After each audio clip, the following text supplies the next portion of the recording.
Welcome back, everyone, to another episode of Real Talk. I'm your host, Josh Bell. And if you're joining us for the first time, you're in for a treat, especially if you love diving deep into the world of iconic filmmakers like Tim Burton. Here on Real Talk, we break down the storytelling, artistry, and quirks that make films unforgettable. And when it comes to Burton, there's certainly no shortage of quirks. Today, we're tackling the Charlie and the Chocolate Factory, a film that has sparked some intense conversations among fans and critics. Released in 2005, this was Tim Burton's reimagining of the classic Roald Dahl tale, following the beloved 1971 adaptation that starred Gene Wilder and introduced audiences to the colorful yet mysterious world of Willy Wonka. Those of you who grew up with the 71 version might remember the wonder, the whimsy, and that touch of unease that defined the original film, and it set a very high bar. So why visit the story again? Well, Burton's take on Charlie and the Chocolate Factory is one of his boldest and most controversial entries. It's part fantasy, part surreal dreamscape, and a bit of a psychological trip. This adaptation didn't just try to remake the magic, it went bigger, brighter, and really a whole lot weirder. Charlie and the Chocolate Factory is an experiment in Burton's vision of whimsy mixed with darkness, a combination that only he could pull off, though not everyone thinks it worked. In today's episode, we'll dig into what makes Charlie and the Chocolate Factory so distinct in Burton's catalog. We'll look at the choices he made from visuals to casting and explore how he balanced his signature style with the source material. And of course, I'll share my own take on how Burton's vision holds up in a comparison to the original and where it stands in his own filmography. So grab your golden ticket and let's step into the candy-coated world of Charlie and the Chocolate Factory.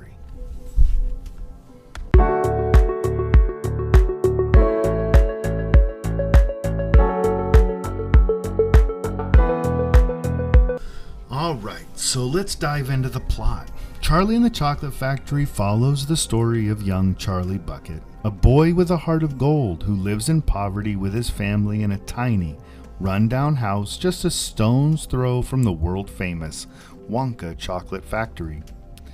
The factory, a towering, mysterious building, has been shut off from the public for years since its enigmatic owner, Willy Wonka, closed the gates.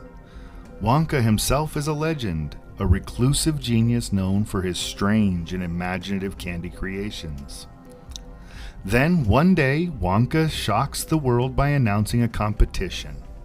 He's hidden 5 golden tickets in random Wonka chocolate bars from around the globe. The lucky finders of these tickets will win an exclusive tour of the factory, and there's a hint of an additional, secret prize for one lucky child. The entire world goes into a frenzy, with people scrambling to get their hands on Wonka bars in hopes of winning one of the coveted tickets. After a lot of wishing and waiting, Charlie's persistence finally pays off. Against all odds, he discovers the last golden ticket, and with it, the chance of a lifetime. Joining him are 4 other children who each have colorful personalities. Augustus Gloop, a boy with an insatiable appetite. Veruca Salt, a girl who used to getting whatever she wants. Violet Beauregard, an overly competitive gum chewer. And Mike TV, a tech-obsessed kid who's a little too attached to his screens. Together, they enter Wonka's factory, a place unlike anything they've ever seen. The tour is a spectacle of imagination and wonder, showcasing Wonka's wild inventions, a chocolate river, edible gardens, and even a room that makes everlasting gobstoppers. Yet in true Burton fashion, the factory isn't just magical. It's surreal, bordering on the eerie. One by one, each child's flaws lead them into strange, sometimes ominous lessons in Wonka's twisted wonderland. Augustus gets sucked into the chocolate river, Violet swells up into a giant blueberry, Veruca encounters squirrels with a taste for justice, and Mike is literally shrunk to size. Charlie, however, stands apart. His humility and kindness allow him to survive the tour without falling victim to Wonka's peculiar tests. The film hints on many of classic Burton themes: the journey of an outsider, the blurred line between fantasy and reality, and the complex view of childhood innocence and morality. But this time it's all wrapped up in a vibrant candy-coated package that's colorful and unsettling. Burton's Charlie and the Chocolate Factory toes the line between a kid's movie and something much more strange, playing up the darker sides of human nature alongside a sense of wonder. It's both a cautionary tale and a bizarre spectacle, fitting perfectly within Burton's world of misfits and moral twists.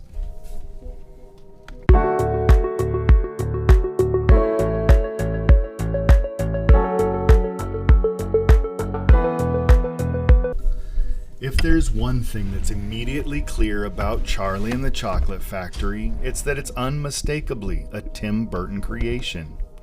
His unique visual style is front and center, but it's an interesting blend, almost as if Burton is wrestling to inject his dark gothic aesthetic into the vivid candy-colored surrealism of Roald Dahl's world.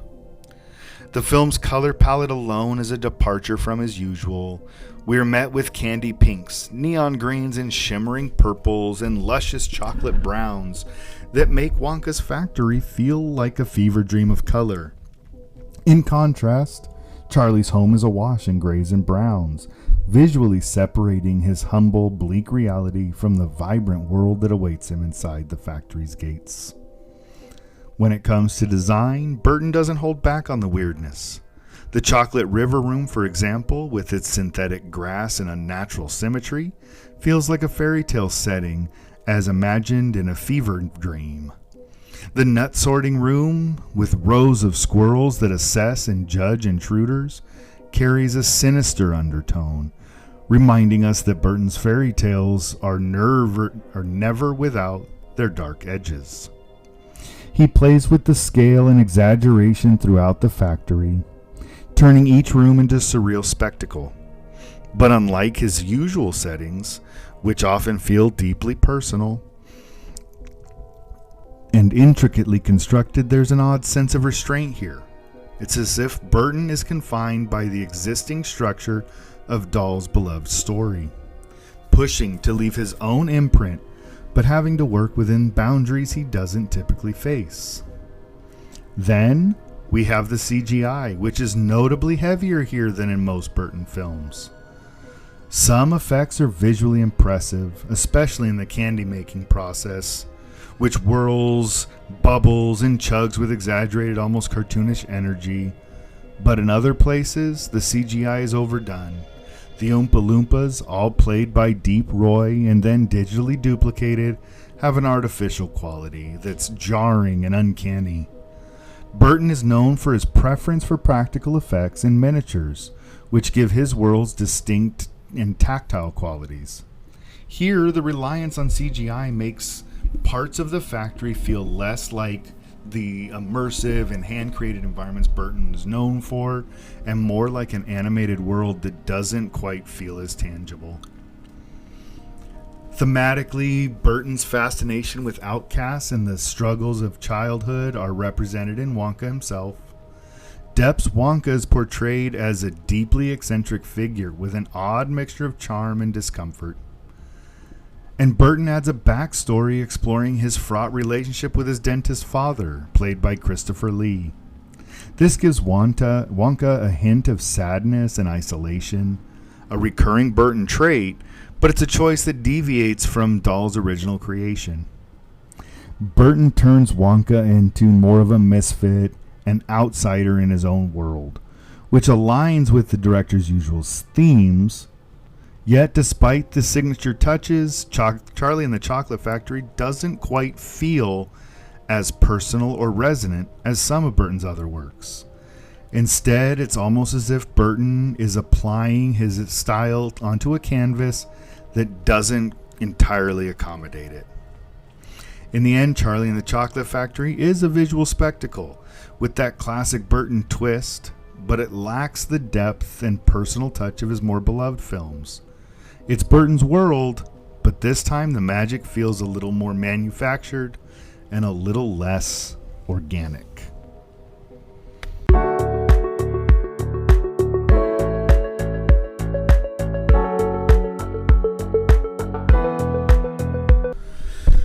One of the most talked about elements of Charlie and the Chocolate Factory is Johnny Depp's portrayal of Willy Wonka, a performance that divides audiences to this day. Depp, a staple in Burton's lineup of recurring collaborators, takes Wonka in a radically different direction from Gene Wilder's beloved 1971 portrayal. Where Wilder's Wonka was enigmatic, sarcastic, and somewhat intimidating, Depp's Wonka is a bundle of quirks and odd mannerisms that make him seem socially inept and awkward. He adopts a high-pitched, almost childlike voice and displays a mix of innocence and distrust that makes him a peculiar presence in his own factory. Depp's Wonka appears deeply uncomfortable around the children, sometimes recoiling as if their behavior is completely foreign to him. It's like watching an overgrown child who's been isolated for too long, trying to interact with others but struggling to mask his own peculiarities. For some fans, this version of Wonka is fascinating, an eerie, complex character who brings out the darker, more reclusive undertones of a man who spends his life inventing wild confections.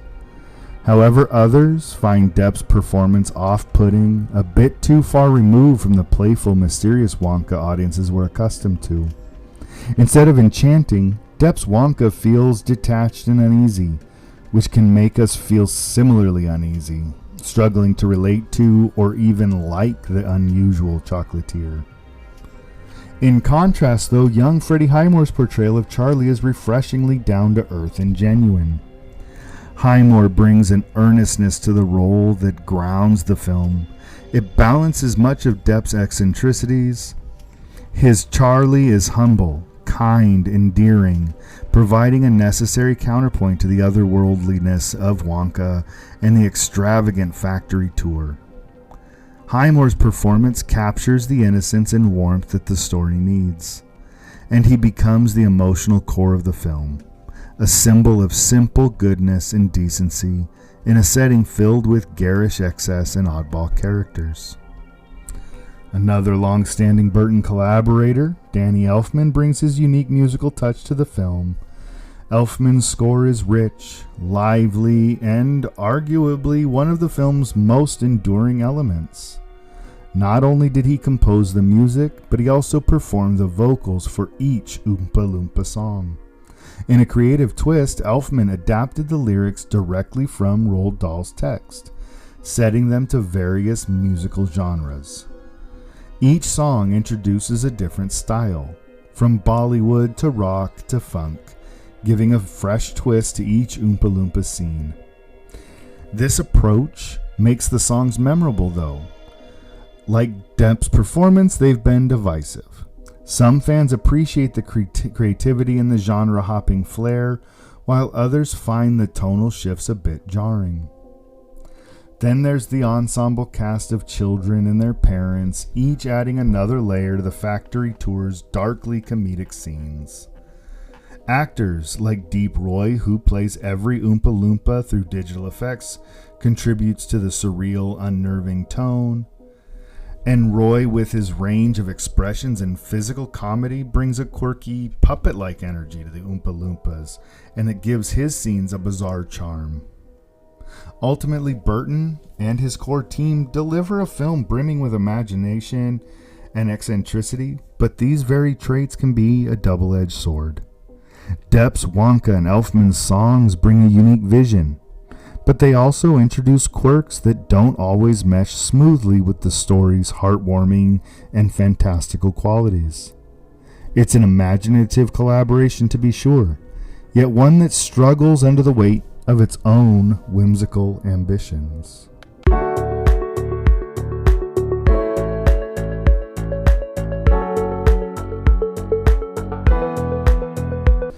Alright, well, let's dig into some of the deeper themes Burton brings to life in Charlie and the Chocolate Factory.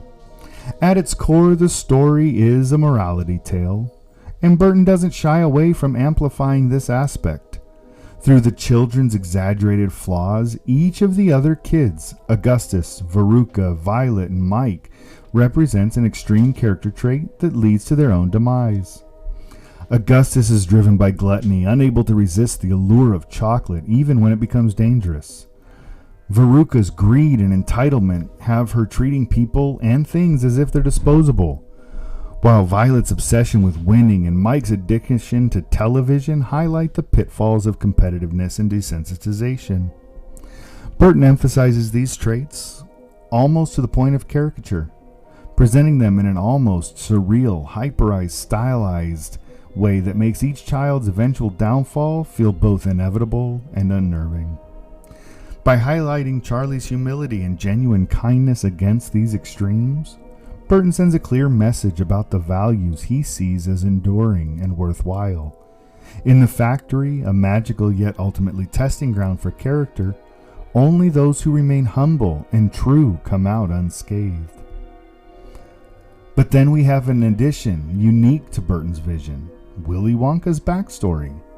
The flashbacks to Wonka's strict upbringing under his dentist father, played by the legendary Christopher Lee, provide a new layer of psychological complexity to the character. We see young Wonka isolated from sweets and judged by his father for wanting to pursue a life around candy. This upbringing instills in him a sense of loneliness, rebellion, and a need to prove himself through his eccentric creations. Burton's choice to explore Wonka's origins, absent in Dahl's book, add a sense of tragedy to the character. It's clear that Wonka's quirks and reclusive nature are tied to his unresolved issues from his past. He's the quintessential Burton outsider, shaped by a childhood that pushed him away from society and into his own world. The film then is as much about Wonka's journey as it is Charlie's. Wonka is portrayed as someone who, despite his success and wealth, is still struggling with past traumas and an inability to connect with others. His decision to invite children into his factory reflects a longing for connection and perhaps even a need to find a successor who embodies qualities he never quite grasped himself. Charlie's kindness and loyalty offer Wonka a chance at redemption, someone who can inherit the factory but without the isolation and bitterness that haunts Wonka. Beyond these psychological themes, Burton uses the film to question what it means to be good. Each of the flawed children and their parents embody extreme versions of negative traits, showing how unchecked desires can lead to ruin. But even Charlie, the embodiment of humility, is more complex here. He has temptations, like considering selling his ticket for money to help his family. But his loyalty and selflessness ultimately win out. Burton's interpretation suggests that goodness isn't about perfection. It's about being grounded, resisting the excesses around us, and sometimes holding on to innocence, even in the face of hardship. In the end, Charlie and the Chocolate Factory explores the quirks that make us unique and the values that ground us. Yet while these themes resonate, the execution doesn't always reach the emotional depths Burton may have intended. There's a sense of distance, a somewhat clinical feel that prevents these themes from hitting as hard as they could.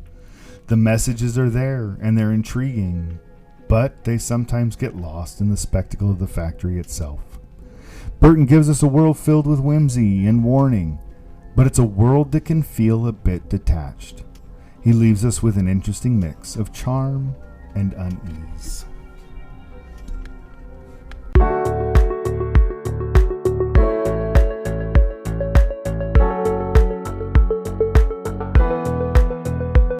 When Charlie and the Chocolate Factory debuted in 2005, it was met with a whirlwind of mixed reactions. Financially, there was no doubt about its success. With over $470 million in worldwide box office earnings, it proved that there was a real appetite to see Burton's take on this beloved story, particularly with Johnny Depp at the helm as Wonka. The combination of Burton's name and the Wonka legacy drove crowds to theaters. but audiences walked away with varying impressions. Some viewers were delighted by the film's imaginative visuals and bold, risk-taking approach. Burton's factory was a dazzling, candy-colored spectacle filled with eccentricity that matched the bizarre world of Dahl's original vision, appealing to those who were looking for something entirely different from the 1971 adaptation. Depp's take on Wonka was polarizing but memorable. For some, his strange, socially awkward, almost childlike portrayal brought new dimension to the character, making Wonka a more tragic and enigmatic figure. However, not everyone was sold. Many felt that this version lacked the emotional warmth of the original Willy Wonka and the Chocolate Factory with Gene Wilder. Wilder's portrayal was more charming and mysterious, a blend of whimsy and quiet wisdom that gave the character depth without veering into the surreal. There was some of it, but it never got too far. In contrast, Depp's version was seen by some as overly odd, even unsettling, and it was hard for many to connect with his quirky, almost robotic take on Wonka. To some, it felt like Depp's performance was leaning into eccentricity just for the sake of it, making it harder to sympathize with or even understand his Wonka. This divisiveness is perhaps one of the film's defining aspects. Critics were equally split. Some reviewers admired Burton's fresh take on the tale, finding his darker, quirkier tone fitting for Dahl's macabre sensibility. They appreciated the edgier undertones Burton brought to the story, arguing that it was closer to Dahl's own darkly humorous style. However, others were put off by what they saw as an over-reliance on CGI and the factory's highly stylized synthetic look. For fans of Burton's usual handmade gothic style, the heavy use of digital effects in Charlie and the Chocolate Factory felt a little out of place, even jarring. The CGI replication of Deep Roy as every single Oompa Loompa, for instance, while innovative and I thought a good idea initially, becomes more of a distraction from the story's core. As the years have passed, Charlie and the Chocolate Factory has carved out a small niche in the Burton fan base, finding appreciation among those who enjoy his offbeat vision. While it hasn't reached the cult status of a Beetlejuice or Edward Scissorhands, it remains a curious part of his filmography, often sparking debates among fans of Dahl and Burton about its merits. Depp's Wonka has certainly left an imprint on pop culture. His portrayal is instantly recognizable, and his quirky appearance has inspired everything from Halloween costumes to internet memes. Elfman's score, especially the genre-blending Oompa Loompa songs, has also lingered in cultural memory.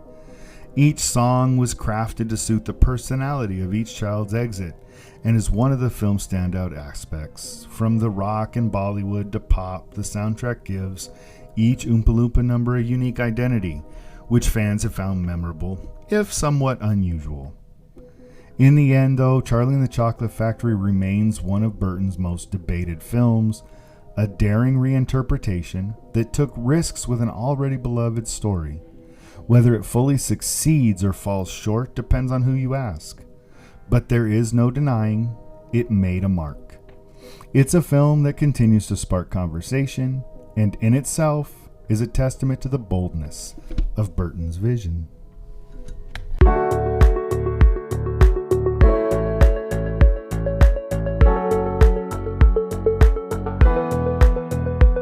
Alright, let's go behind the scenes for some tidbits and fun facts that give Charlie and the Chocolate Factory some of its unique flair. For starters, Tim Burton had wanted to tackle Dahl's story for years. He'd always felt a special connection to the blend of fantasy and the underlying darkness, and Burton found the 1971 version too sentimental and was eager to bring his own, more eccentric interpretation to life. Warner Brothers, who'd been trying to launch a new adaptation since the 90s, and it took Burton's involvement to finally get the project off the ground. Now, get this, before Burton and Depp teamed up, there were a few surprising names tossed around for the role of Wonka. Nicolas Cage, Michael Keaton, and even Jim Carrey were considered early on. And an unexpected one. Burton reportedly considered casting Dwayne "The Rock" Johnson. Can you imagine that version of Wonka? Ultimately, Depp, who had worked with Burton multiple times to this point, won the part, bringing his own peculiar interpretation to the character. The production here was a massive undertaking, filmed in England, and the set design was nothing short of spectacular. The iconic Chocolate River Room, for example, was built entirely to scale. Burton wanted the sets to have an immersive and tactile feel, so this wasn't a CGI space. The river actually flowed, albeit with a fake chocolate mixture, and the candy, trees, and the plants were painstakingly crafted by the props team. Every detail was designed to have that mix of whimsy and charm and strange surrealism that Burton's vision demanded. And about those Oompa Loompas, as we mentioned, they were all portrayed by Deep Roy, who had to learn and perform over 100 different moves that were digitally replicated across the film. Imagine the dedication it took to create each individual Oompa Loompa's dance routine and have it synced with Elfman's score, which was written in various genres tailored to the misadventures of each child in the factory. Roy's hard work and versatility added a unique layer and depth to each scene, and he quickly became one of the more standout aspects of the film. As for the candy himself, Burton insisted on having real, edible treats on set, which meant that actors, particularly Freddie Highmore, actually got to indulge in the on-screen sweets. Burton's commitment to practical effects went beyond aesthetics. He wanted the cast to feel like they were truly in a surreal, candy-coated wonderland. Even the factory's candy-making machinery was functional, adding to the immersive environment he was determined to create. And another quirky fact, the design of Wonka's cane was inspired by a chocolate bar, an idea Burton had to subtly reinforce the character's obsession with sweets. He wanted Wonka's entire persona to reflect his identity as an eccentric chocolatier. From real candy forests to Deep Roy's exhaustive dedication, Burton's attention to detail ensured that every part of the film was meticulously crafted. It's clear that Burton and his team wanted to make this an unforgettable visual journey, blending the surreal with just a hint of the macabre.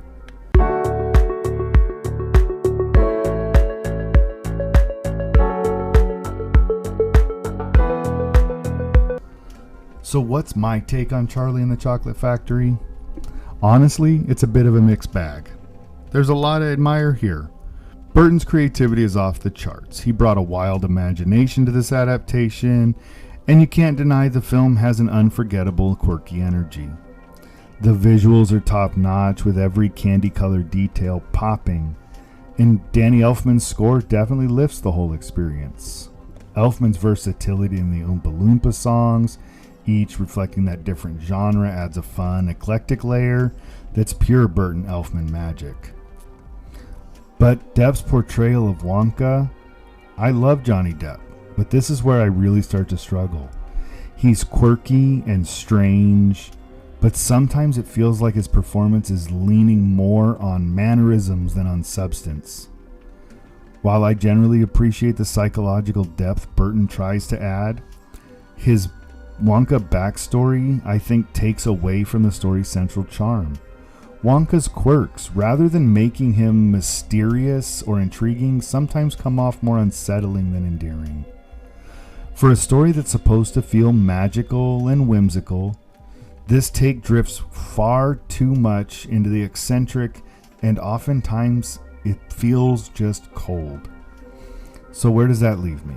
For all its creativity and ambition, Charlie and the Chocolate Factory ultimately doesn't fully capture the heart and warmth that I hope to see in a Burton adaptation of such a classic tale. For that reason, I'm giving this one a 4 out of 10. It's a memorable experience and visually captivating, no doubt, but it's missing that ineffable spark that makes it a lasting favorite for me. Still, it's worth a watch for any Burton fan curious to see his bold take on Roald Dahl's world. And that's going to wrap up our dive into Charlie and the Chocolate Factory. I hope you enjoyed wandering through Burton's candy-coated, slightly off-kilter vision with me. This film may be polarizing, but it's certainly a memorable entry in his filmography. It's been a lot of fun for me unpacking those eccentricities. Next up, we're about to venture into darker, even spookier territory with Corpse Bride. Burton returns to his gothic roots in this one, creating a haunting, beautiful stop-motion world that's mesmerizing and macabre. I'm excited to share my thoughts on the animation, the story, and the love Burton poured into every frame. It's a truly stunning piece, and I think fans of his earlier work will appreciate the familiar yet fresh take on his signature style. If you enjoyed today's episode, don't forget to hit subscribe and follow us over on Threads and Instagram at RealRealTalk. I'd love to hear what you think. Did Burton's take on Charlie and the Chocolate Factory resonate with you? Or do you feel the same mixed reactions as I do? Come on over, let's talk about it. And as always, thank you so much for tuning in. Until next time, keep watching, keep loving, and keep those reels rolling.